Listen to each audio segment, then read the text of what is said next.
নমস্কার বন্ধুরা, আমার ইউটিউব চ্যানেলের একটি নতুন ভিডিওতে সকল বন্ধুদের জানাই অনেক অনেক ভালোবাসা, অনেক অনেক স্বাগত।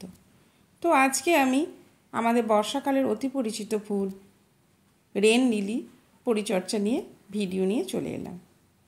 এই রেন লিলি যেহেতু বৃষ্টির জল পেয়েছে, দুদিন ধরে আমাদের এখানে বেশ সুন্দরভাবে বৃষ্টি শুরু হয়ে গেছে। বৃষ্টির জল পেয়ে রেন লিলিগুলো বেশ সুন্দর আমার বাগানে ফুটতে শুরু করেছে। এই রেন লিলিগুলো তিন ভ্যারাইটিস হয়ে থাকে, সাদা, গোলাপি এবং হলুদ। আমার বাগানে সাদা এবং হলুদ দুটোই আছে, গোলাপি নেই। তো গোলাপি আমি খুব শীঘ্রই লাগাবো। তো কি পরিচর্যা করলে প্রচুর পরিমাণে ফুল পাবো?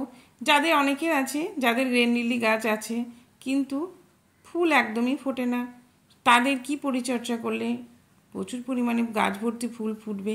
আমারও কিছু গাছ আছে যেগুলো গ্রীষ্মকালে প্রচুর ফুল দিয়েছে বৃষ্টির জল পাওয়াতে, কিন্তু এবছর বর্ষাতে সেগুলো খুব ভালো ফুল দিচ্ছে না।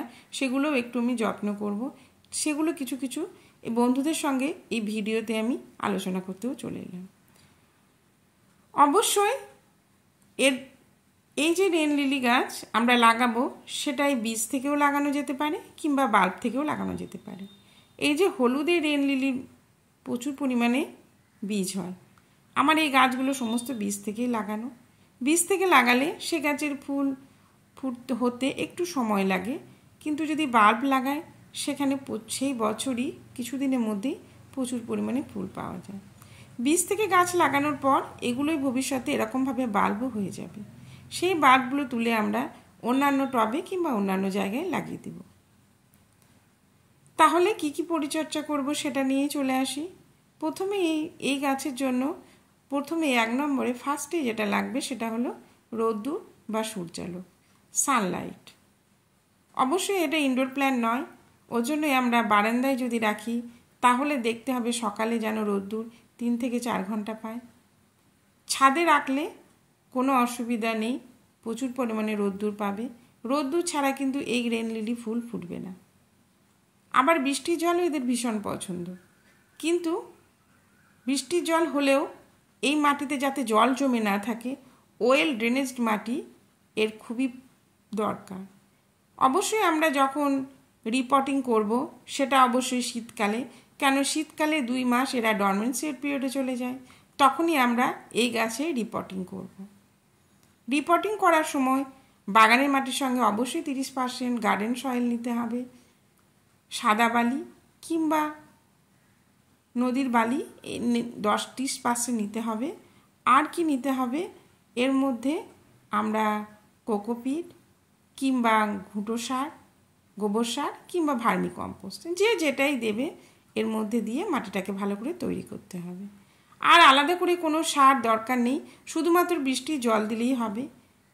তাছাড়া আমরা অন্যান্য গাছে যখন তরল সার ব্যবহার করি সেটাও যদি একটু দিয়ে দিই তাহলে খুব ভালো হয়, আর না দিলেও কোনো অসুবিধা নেই। তারপরে এই মাটিতে দেখতে হবে যেন জল জমে না থাকে, জলটা যেন টবের ছিদ্র দিয়ে খুব ভালোভাবে তাড়াতাড়ি বের হয়ে যায়, সেটা লক্ষ্য রাখতে হবে। আমার যে গাছটা এবছরে আমি লাগিয়েছি বীজ থেকেই, গরমকালে প্রচুর পরিমাণে ফুল পেয়েছি, সেই বীজ আমি লাগিয়ে দিয়েছিলাম টবে। তো গাছ বার হয়ে গেছে, কিন্তু এগুলো এখনও ফুল ফুটতে শুরু করেনি। তার জন্য এটাকে একটু পরিচর্যা করার দরকার।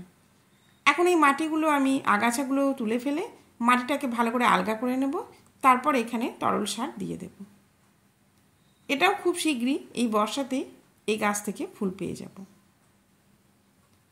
তো অবশ্যই যারা এখনও লাগাননি রেন লিলি, কিন্তু লাগানোর ইচ্ছে আছে, কেননা ভীষণ দেখতে সুন্দর লাগে, এই যে আমি তরল সার ঘুঁটো ভেজানো যে জল আমার থাকে সবসময়, সবজি খোসা এবং ঘুঁটো একসঙ্গে ভিজিয়ে রেখে ওই জলটাই আমি দিয়ে দিলাম। ব্যাস, আর কোনো পরিচর্যা এখন আমার দরকার নেই। এটা ফুল সানলাইটে রেখে দেবো, আর মাঝে মধ্যে জল দিলেই খুব সহজেই গ্রো হয়ে যাবে। এই গাছটা এবার আমার ফুল কম ফুটেছে, এই জন্য এই গাছের পাতাগুলো আমি সমস্তই ছেটে দিয়েছি। তারপরে তরল সার দিয়ে দেবো এবং বৃষ্টির জল দিয়ে দেবো। পাতাগুলো আমি কিভাবে ছাঁটবো? প্রথমে যেগুলো ফুল ফুটে গেছে সেগুলোকে আমি আগে কেটে ফেলে দেব। তারপর সমস্ত পাতাগুলোই 2 থেকে 3 ইঞ্চি রেখে সবই কেটে দেব। তারপরে দেখব যখন নতুন পাতাগুলো আবার নতুন করে গজাবে তার মধ্যে থেকে প্রচুর কুড়ি চলে আসবে। যদি কারো টবে রেন লিলি গাছ থাকে কিন্তু ফুল ফুটছে না, এরকম অবস্থা হয়ে গেছে, তাহলে অবশ্যই গাছের পাতাগুলোকে সমস্ত ছেঁটে দিয়ে কেটে ফেলে দিয়ে তরল সার দিয়ে এটাকে সানলাইটে রেখে দিতে হবে। আর যদি আমরা বৃষ্টির জল জমিয়ে রাখি তাহলে কোনো সার কিছুই লাগে না। বৃষ্টির জল যদি আমরা বালতির মধ্যে কিংবা বোতলের মধ্যে রেখে দিই, সেই জল যদি আমি রেন লিলি গাছে শুধুমাত্র রেন লিলিতেই ব্যবহার করি তাহলে তো খুব ভালো হয়। বৃষ্টির জল ভীষণই পছন্দ। এরকমভাবে আমি সমস্ত পাতাগুলোই কেটে দেব। তার কিছুদিন পরেই দেখব এতেও প্রচুর পরিমাণে ফুল চলে এসেছে। আর আমরা আর একটা জিনিস আমাদের খুব ভালোভাবে লক্ষ্য করতে হবে, পোকামাকড়। অবশ্যই এতে পোকামাকড় আক্রমণ আমার বাগানে হয়নি। আমি যতদূর লাগিয়েছি, যতগুলো লাগিয়েছি কোনোটাই রোগ পোকার আক্রমণ হয়নি। কিন্তু অনেক বন্ধুদের অনেকে শুনেছি ক্যাটারপিলারে আক্রমণ হয়। তখন অবশ্যই অন্যান্য গাছে যে আমরা কীটনাশক ব্যবহার করি সেটা আমাদের এই গাছেই দিয়ে দিতে হবে। এই যে আমি এবার এখানে আমার বালতির মধ্যে বৃষ্টির জল জমানোই থাকে অনেকগুলো বালতিতে, সেই বৃষ্টির জল আমি দিয়ে দিলাম। আমি রেন লিলি গাছে বেশিরভাগ বৃষ্টির জলই ব্যবহার করি। এই যে এরকমভাবে আমার বালতিগুলো ছাদে পাতা থাকে, সেই বালতির মধ্যে যে বৃষ্টির জল জমে থাকে সেগুলোই আমি এই লিলি গাছে দিয়ে থাকি। কেন লিলি গাছ তো খুব বেশি পছন্দ করে বৃষ্টির জল। এইভাবে যদি আমরা পরিচর্যা করি তাহলে আমরা প্রচুর পরিমাণে রেন লিলি গাছে ফুল পাবো। আর অবশ্যই আমাদের লক্ষ্য রাখতে হবে যাতে বৃষ্টির জল পেলেও সেটা যাতে ছিদ্র দিয়ে খুব তাড়াতাড়ি বের হয়ে যায়। যদি সেরকম না হয়, জল যদি গাছের গোড়ায় জমে থাকে তাহলে বাল্বগুলো পচে যাওয়ার সম্ভাবনা আছে, আর তখন গাছটা পচে গিয়ে গাছটা মারা যাবে। সেটা আমাদের লক্ষ্য রাখতে হবে। যখনই আমরা রিপোর্টিং করব আমাদের বালি দিয়ে মাটিটাকে যাতে জল জমে না থাকে, জল যাতে খুব সুন্দরভাবে বের হয়ে যায় সেই ব্যবস্থা আমাদের প্রথম থেকেই রাখতে হবে। এইভাবেই আমি রেন লিলি গাছগুলোকে পরিচর্যা করলাম। আর শুকনো পাতা যত আছে সেগুলো সমস্তই আমরা পরিষ্কার করে ফেলব। শুকনো পাতা পরিষ্কার করে আমরা গাছটাকে ফুল সানলাইটে রেখে দেব। আর এই গাছে তরল সার দেওয়াই খুবই দরকার, কেননা প্রথম বছর দেখব গাছ একটু ফাঁকা থাকে, তারপর এত ঘন হয়ে যায় সেগুলোতে অন্যান্য সার দেওয়া ভীষণ অসুবিধা হয়ে যায়। আমার এখানে সবজির খোসা এবং ঘুঁটো ভেজানো জল সবসময় থাকে বালতির মধ্যে, সেই জলটায় আমি এখন দিয়ে দেবো। ঘুঁটোগুলো আমি হাতে করে আলাদা করে রেখে দিলাম। এবার শুধুমাত্র এই জলটায় সেই গাছগুলোতে, লিলি গাছগুলোতে দিয়ে দেব। এইভাবে যদি পরিচর্যা করা হয় তাহলে আমরা বর্ষাকাল জুড়ে প্রচুর পরিমাণে লিলি ফুল পাবো। আর ছাদ বাগানে লিলি ফুটে থাকলে বাগানে খুব সুন্দর লাগে দেখতে, তার সৌন্দর্য প্রচুর পরিমাণে বৃদ্ধি পায়। এখানে যেগুলো পাতাগুলো হলুদ হয়ে গেছে, তারপর যেগুলো ফুল ফুটে গেছে, সেই যে ডালগুলো সেগুলো কিন্তু আমাদের কেটে ফেলতে হবে, নইলে গাছের বৃদ্ধি কমে যাবে।